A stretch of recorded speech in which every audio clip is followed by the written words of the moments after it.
saya Johan di Jurnal Trading ID. Jadi pada kesempatan video kali ini saya akan membahas kembali untuk update dari pergerakan XAUUSD. Nah, cuma kalau di video ini mungkin kita akan lebih ke arah ngobrol santai aja ya, karena memang kalau kita perhatikan dalam beberapa hari ini ya, mulai dari hari Selasa itu marketnya memang kurang kondusif ya. Sebenarnya kalau untuk secara pergerakan yang ekstrim seperti ini juga sudah kita bahas juga pada pergerakannya itu pada video update hari Minggu dan juga di hari Senin ya.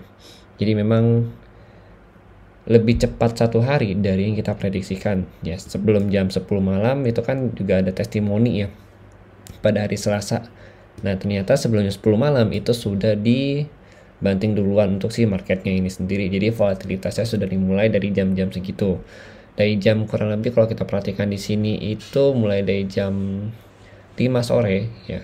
Itu sudah mulai volatilitasnya tinggi dengan volume yang mulai besar ya kalau kita perhatikan sini ya. Jam 16 ya. Jam 4 sore itu udah mulai ya dibanting sampai dari harga 1846 sampai ke 1809 ya. Sebenarnya kalau kita bahas lagi ya, kita juga sering bahas mengenai 1831 ini ya. Kalau dia break dari sini maka targetnya itu udah di sini 1808. Cuma kalau kita lihat memang belum sampai di target ya. Jadi baru di 1809. Untuk saat ini si harganya sih memang cenderung sideways. Sebab posisi antara buyer yang area di sini itu cukup besar ya kalau kita lihat di sini ya. Mulai dari jam 10 ya tanggal 8 sampai jam 10 malam itu memang ada posisi si buyernya, cuma tekanan dari pihak seller itu masih cukup besar kalau kita perhatikan dari volume yang ada di sebelah sini ya. Mulai dari tanggal 7 Maret punya volume, itu volume seller cukup besar, jadi volume buyernya itu masih belum bisa memadain atau mengimbangin dari si pihak seller ini sendiri. Nah kemudian memang kalau kita lihat dari hasil testimoninya si Powell sendiri memang kurang pro untuk si gold ini sendiri, dan memang lebih memilih untuk menaikkan atau memperbagus dari si USD-nya itu sendiri. Nah, kalau untuk si USD kita lihat memang secara pergerakan di sini ya. Ini kita pakai time frame 4 jam, dia cenderung membentuk bullish flag. Nah, kalau kita lihat lagi di sini ya. Nah, di sini ada bullish flag. Kemudian ini juga bullish flag-nya sudah di breakout sama harga kalau kita perhatikan di sini gitu. Nah, ini ada area breakout yang harus kita perhatikan ya untuk hari ini, yaitu di 105.3 yang dimana area breakout ini di breakout sama dia pada tanggal 7 Maret kemarin ya. Ini di breakout jadi belum ada retest lagi ke bawah, yang pasti potensi untuk retest ya. Jadi tapi selama dia berada atau selama dia bertahan di atas area breakout ini 105 ini, maka dia akan coba lagi untuk naik lebih tinggi dan targetnya itu di 106.13 ya di sini. Itu ada area dari si breakoutnya dia. Ini charts daily-nya. Nah ini kan kalau kita pernah bahas juga ya di video weekly kemarin kemarin kalau kita lihat lagi di sini, ini kan dia posisinya lagi mau coba break dari si 105.6. Ini kan area tertingginya dia. Terakhir disentuh itu pada tanggal 6 Januari kalau kita perhatikan di sini ya, untuk area tertingginya dia di sini. Artinya si DXY ini lagi coba untuk breakout nih gitu. Begitu dia bisa breakout maka terdekatnya itu targetnya di sini 1, tapi untuk terjauhnya itu bisa ke 107.4 di sini. Nah, tapi kemarin itu sempat saya geser-geser untuk area DXY ini ya. Itu memang kalau kalian ingat itu ada sedikit gap ya untuk si DXY-nya.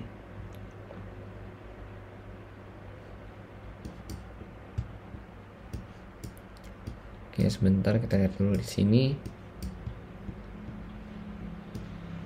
Nah di sini gapnya ini ada kurang lebih di harga ini belum tertutup rapat ya untuk gapnya ya. Ini kalau yang saya geser-geser kemarin pas lagi ngajar itu di tanggal 22 November ya, kurang lebih 22 November di sini pada saat pre-opening dia kan sempat gap down kalau kita perhatikan di sini ya.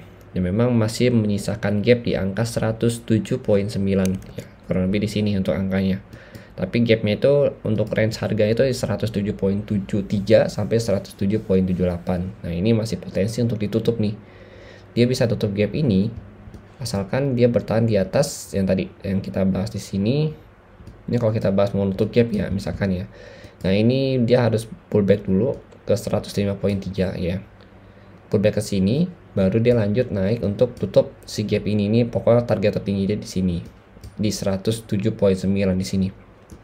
Gitu. Itu kalau misalkan DXY mau naik lagi.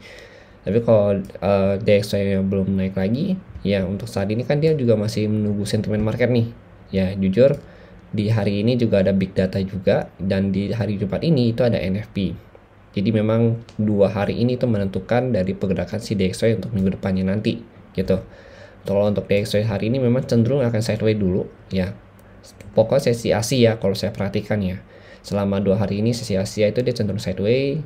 Terus sesi London juga udah cukup cenderung sideways, dan dia itu akan bergerak begitu sesi Amerika. Jadi sesi Amerika itu artinya dia menunggu si data itu sendiri gitu. Kalau 2 hari kemarin kan dia menanti testimoni dari si Mr. Powell. Nah, kalau untuk hari ini dia menanti data dari si news ini sendiri yang akan dirilis ya. Itu udah saya share juga di channel Telegram mengenai hasil newsnya itu sendiri. Tapi kalau saya perhatikan sih memang dia masih cenderung untuk koreksi dulu.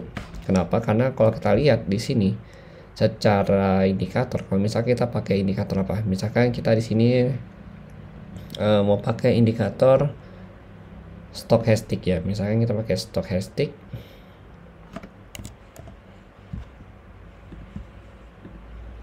Oke, untuk stochastic di 4 jam itu sudah overbought ya sebenarnya. Tapi ini jangan dijadikan sebagai acuan gitu. Karena memang stochastic ini tuh bisa saja salah gitu. Ya kan? Jadi ini cuma jadi bagian yang bisa kita perhatikan juga. Untuk stochasticnya itu sudah mulai overbought juga, dan dia itu bertahan di atas 50 gitu. Jadi kalau misalkan ada indikator, kalau kalian pakai indikator itu bertahan di atas 50 ya, itu biasanya dia cenderung untuk uptrend gitu. Kecuali dia berada di bawah 50, berarti dia downtrend. Nah, kita perhatikan dia 1 2. Nah, ini kan kalau kita lihat dia bertahan di atas 50, dia koreksi tapi hanya sampai 50 ya untuk indikatornya, kemudian dia lanjut naik lagi. Ini juga sama, dia koreksi sampai ke 50 ya kan, terus dia lanjut naik lagi. Jadi ini juga sama gitu.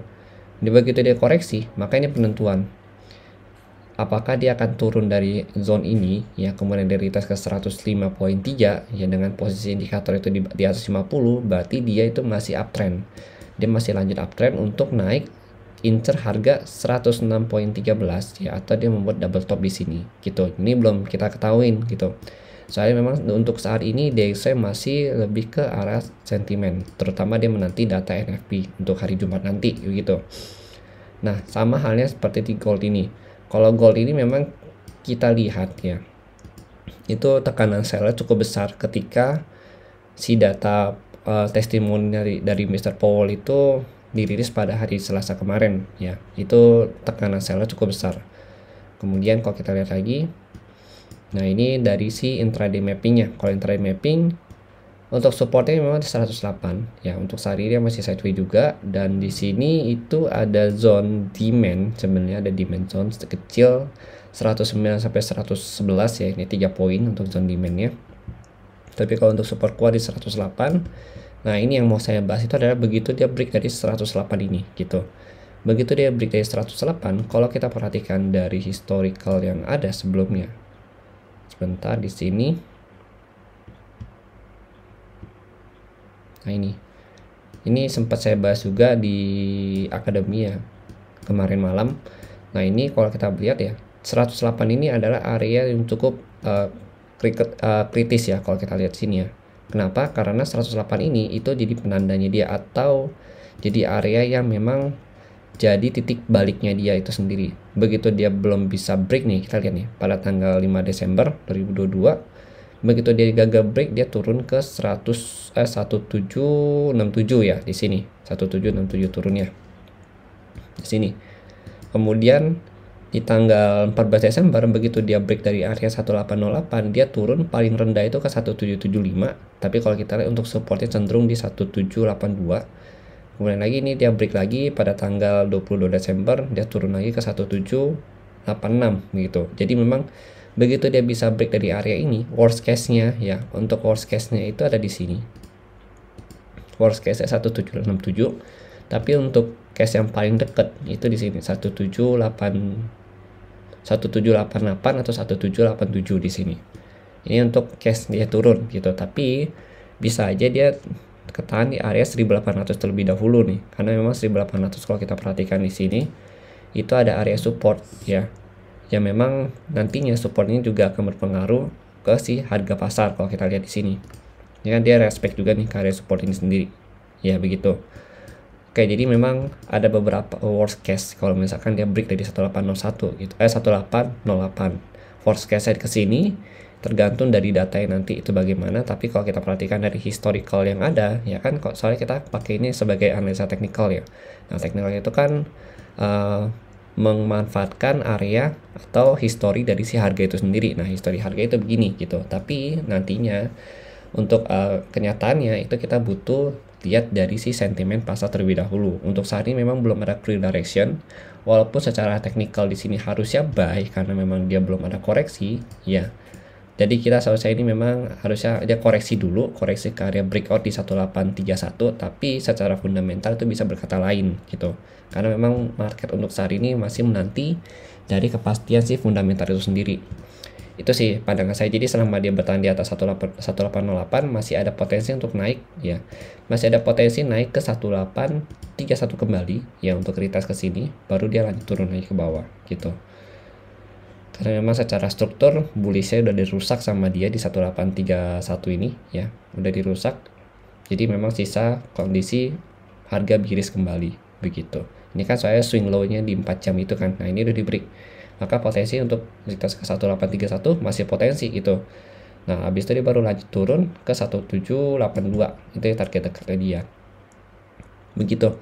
Nah, ini sih untuk pandangan saya, tapi memang nanti kalau misalkan ada news atau misalkan nanti malam, contoh nanti malam ada news dan besok ada NFP, ini pasti akan berbeda gitu. Jadi nanti kita akan update lagi di channel Telegram Tuna Trading ID. Dan misalkan kalian punya pandangan lebih mengenai XAUUSD hari ini ya, ataupun beberapa hari kemarin, boleh banget kalian sharingkan di channel saya, di channel YouTube saya, di bagian kolom komentarnya ya. Di situ kita berdiskusi. Jadi tidak ada salah dan tidak ada yang benar. Jadi jangan takut untuk memberikan pendapat kalian di sini, karena nanti pada akhirnya keputusan ini akan ditentukan oleh atau diputuskan oleh si market itu sendiri, dia mau kemana gitu. Oke, jadi mungkin sekian penjelasan dari saya. Kita lebih ke area ngobrol santai untuk hari ini.